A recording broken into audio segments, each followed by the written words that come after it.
ചേച്ചി ഇപ്പം നിലവിൽ ഹെൽനസ് പാട്ടയുടെ ഒരു വിഷയം നടക്കുന്നുണ്ട്. ഹെൽനസ് പാട്ട മദ്യപിച്ച് വണ്ടി ഓടിച്ചു, അതിനെ പോലീസ് പിടിച്ചു, കാർ ഉൾപ്പെടെ പോലീസ് സ്റ്റേഷനിലാണ്, കസ്റ്റഡിയിലാണെന്ന് പറഞ്ഞാണ് ഇപ്പം നിലവിൽ വന്നിരിക്കുന്നത്. അതിനെക്കുറിച്ച് ചേച്ചിക്ക് എന്താ പറയാനുള്ളത്? എനിക്ക് അതിനെക്കുറിച്ച് എല്ലാവരും കാണുന്ന പോലെ ഞാനും ആ ന്യൂസ് കേട്ടു.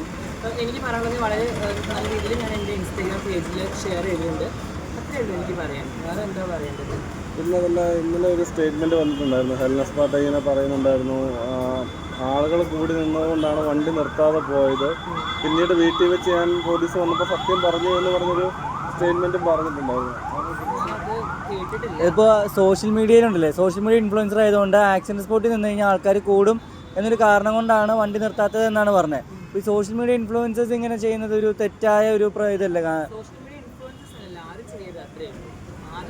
ആരും ചെയ്യാൻ പാടില്ല. മദ്യപിച്ച് വാഹനം ഓടിക്കുന്നത് തെറ്റാണ്, ആരും ചെയ്യരുത്. മറ്റുള്ള ആൾക്കാരുടെ ജീവന് വിലയില്ല. അതുപോലെ തന്നെ സ്ത്രീകളാണെങ്കിലും പുരുഷന്മാരാണെങ്കിലും മദ്യപിച്ച് വണ്ടി ഓടിക്കരുത്. ഇപ്പം തൂഫാൻ്റെ ഇതിലൊക്കെ ഉള്ളതുകൊണ്ട് ചേച്ചിക്ക് എന്താ അതിനെക്കുറിച്ച്, മദ്യപിച്ച് വണ്ടി ഓടിക്കുന്നതിനെ കുറിച്ച് പറയാനുള്ളത്?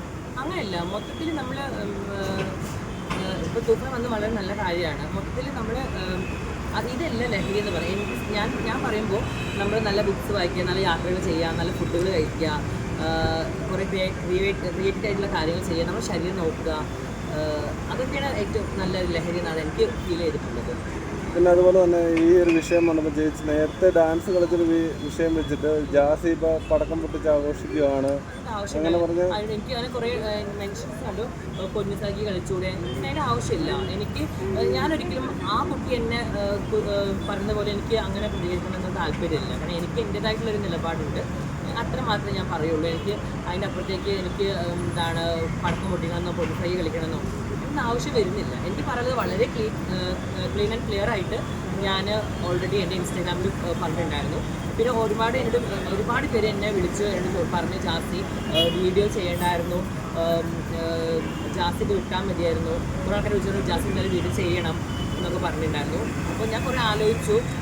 എന്നിട്ട് ഞാൻ വിചാരിച്ചു ഓക്കെ, ഒരുപാട് പേര് പറഞ്ഞതല്ലേ വീഡിയോ ചെയ്യണമെന്ന്. അപ്പോൾ എനിക്ക് പറയാനുള്ളത് എന്താണ് അത് മാത്രമാണ് പറഞ്ഞത്, അത്രയേ ഉള്ളൂ. അതാണ് ഞാൻ പറഞ്ഞത്. അതിനപ്പുറത്തേക്ക് എനിക്ക് എന്ത് പറയാൻ.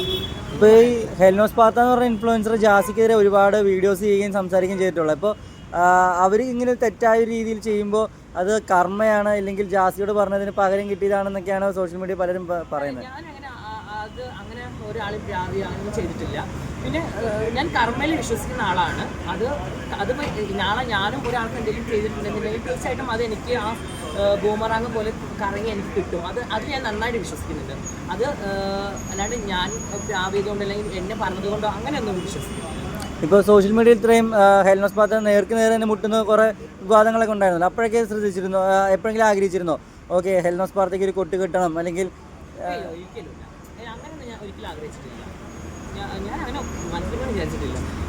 കണ്ടപ്പോൾ എല്ലാവരെ പോലും ഞാനത് കണ്ടു, അത്രയേ ഉള്ളൂ. കാരണം നമ്മൾ ഇപ്പോൾ ആ ഒരു സിറ്റുവേഷനിലേക്ക് ഞാനാണെന്നുണ്ടെങ്കിൽ എനിക്കുണ്ടാവുന്ന പ്രശ്നങ്ങൾ എന്തായിരിക്കും അതാണ് ഞാൻ ചിന്തിച്ചത്, അത്ര മാത്രമേ ഉള്ളൂ. അതുപോലെ തന്നെ ജാസ് ഇങ്ങനെ മദ്യം ഉപയോഗിക്കും, ലഹരി ഉപയോഗിക്കും എന്ന് പറഞ്ഞൊരു സ്റ്റേറ്റ്മെൻറ്റും പറഞ്ഞിട്ടുണ്ടായിരുന്നു.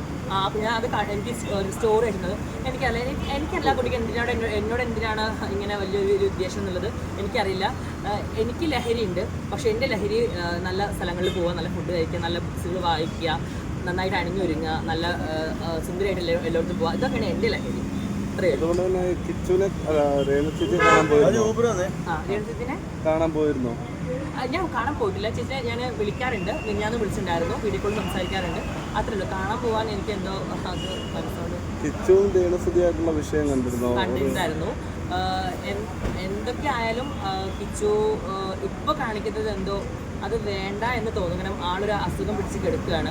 അപ്പോൾ ഒരുപാട് ടെൻഷൻസ് നമ്മൾ കൊടുക്കാണ്ടിരിക്കുക, ആൾക്ക് ഹാപ്പി കൊടുക്കുക എന്നാണ്. അപ്പോൾ ഇപ്പോൾ അത് ചെയ്യേണ്ടായിരുന്നു, ആ മോൻ ഇപ്പോൾ അത് ചെയ്യേണ്ടായിരുന്നു എന്ന് തോന്നി എനിക്ക്. ചേച്ചി അതിനകത്ത് കുറേ സ്ക്രീൻഷോട്ടുകൾ കാണിച്ചു, അതെല്ലാം ഫേക്കാന്നൊക്കെ പറഞ്ഞ് കുറേ ഒരു പോസ്റ്റ് വരുന്നുണ്ടായിരുന്നു. അതിനെക്കുറിച്ച് അല്ല രേണുസുതി കുറേ സ്ക്രീൻഷോട്ടുകൾ കാണിച്ചിരുന്നില്ലേ, സ്റ്റേറ്റ്മെന്റ് മറ്റേ ജിപേ ചെയ്ത് കൊടുത്തതിന്റെ ചാറ്റ് അങ്ങനെ കുറേ സ്ക്രീൻഷോട്ട് സോഷ്യൽ മീഡിയയിൽ തന്നെ കാണിച്ചിരുന്നു. പക്ഷെ അതൊക്കെ ഞാൻ രേണു എൻ്റെ വളരെ ക്ലോസ് ഫ്രണ്ടാണ്. ഞങ്ങളുടെ ഫ്രണ്ടാണ് രേണുവിൻ്റെ മാനേജർ കരിഷ്മാൻ്റെ വീട്ടിൽ ഞങ്ങൾ പല സമയങ്ങളിൽ ഞങ്ങൾ ഫുഡ് ഉണ്ടാക്കിയിട്ട് ഒരുമിച്ച് ഞങ്ങളൊക്കെ നിന്നിട്ടുണ്ട്. ആ സമയത്തൊക്കെ കിച്ചു വിളിക്കുന്നത് ഞാൻ കണ്ടിട്ടുണ്ടായിരുന്നു. രേണുസുതി പേയ്മെൻറ്റ് അയച്ചു കൊടുക്കുന്നതും ഞാൻ എൻ്റെ കണ്ണുകൊണ്ട് കണ്ടിട്ടുണ്ട്. അത് ഇല്ലാന്ന് പറഞ്ഞാൽ അത് മോശമാണ്. കാരണം അത് ഞാൻ ഇപ്പൊ കിച്ചു അത് കള്ളം പറഞ്ഞതാണോ? അതെനിക്കല്ല, പക്ഷേ രേണുസുതി ക്യാഷ് കൊടുത്തിട്ടുണ്ട്, ഗൂഗിൾ പേയിൽ ക്യാഷ് കൊടുക്കുന്നത് വളരെ വ്യക്തമായിട്ട് ഞാൻ കണ്ടിട്ടുണ്ട്. അതുപോലെ തന്നെ സബ്സ്ക്രിപ്ഷൻ തുടങ്ങുന്ന കാര്യം, രേണു സബ്സ്ക്രിപ്ഷൻ തുടങ്ങിയത്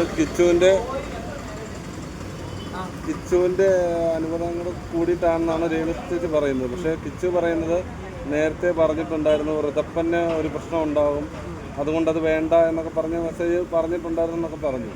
അത് ഞാൻ കണ്ടിട്ട് ഫുള്ളായിട്ട് കണ്ടില്ല, കുറച്ച് ബിസി ആയത്, ഒന്നും അങ്ങനെ അധികം ആക്റ്റീവ് അല്ലായിരുന്നു. ഓക്കെ, ശരി, താങ്ക് യു.